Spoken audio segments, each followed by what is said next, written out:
Hi, I'm Dave Campbell. I'm giving this presentation on Thomas Jefferson for Liberty University. Thomas Jefferson is a complicated person from our nation's founding, both from his work on the Constitution to his personal views on slavery. His positions on several issues seem to be conflicted, but we have to separate his public from his private life. There can be no doubt about the impact he had on the form and structure of the Constitution.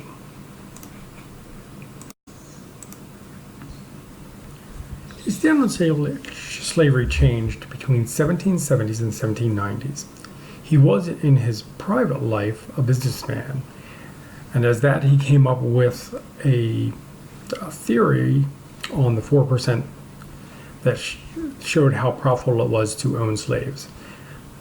This time period in Jefferson's calculations lines with his declining of his anti-slavery fervor. He began to back away from his anti-slavery movement around the time he computed the silent profit of this particular institution. It has long been accepted that slaves were assets that could be seized for debt, but Jefferson turned this around when he used slaves as collateral for a very large loan he had taken out in 1796 from a Dutch banking house in order to rebuild Monticello. He was pioneering the monetizing of slaves, just as he was pioneering the industrialization and diversification of slavery.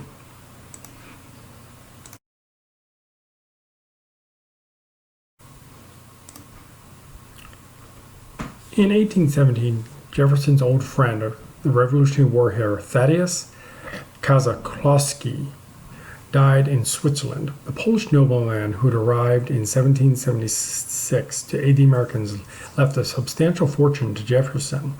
He bequeathed funds to free Jefferson's slaves and purchased land and farming equipment for them to begin a life on their own.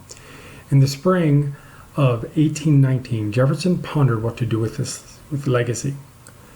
Kozakowski had made him executor of his will, so Jefferson had a legal duty to carry out the terms of the document. Jefferson had helped Kozakowski draft the will, which states, "I hereby authorize my friend Thomas Jefferson to employ the whole bequest in purchasing Negroes from his own or any others and giving them liberty in my name." Kozakowski's estate was valued at nearly $20,000, about $280,000 today. Jefferson refused the gift, and even though it would reduce the debt he had hanging over Monticello.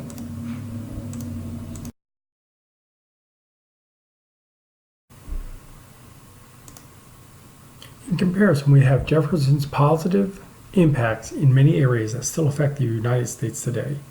There is his Virginia Statute of Religious Freedom. That is a statement about both freedom of conscience and the principle of separation of church and state. It was passed by the Virginia General Assembly in January 16, 1786, and is the forerunner of the First Amendment protections in our Constitution for religious freedoms. Jefferson had argued in the Declaration of Independence that laws of nature and of nature's God entitle man to Jefferson, nature's God, who is undeniably visible in the workings of the universe, gives man the freedom to choose his religious beliefs. This is the divinity whom deists of the time accepted, a God who created the world and is final judge of man, but who does not intervene in the affairs of man. This God who gives man the freedom to believe or to not believe is also the God of the Christian sect. So we have the two sides of Jefferson.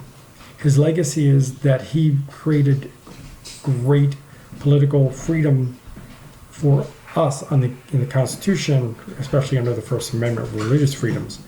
But his personal beliefs clouded what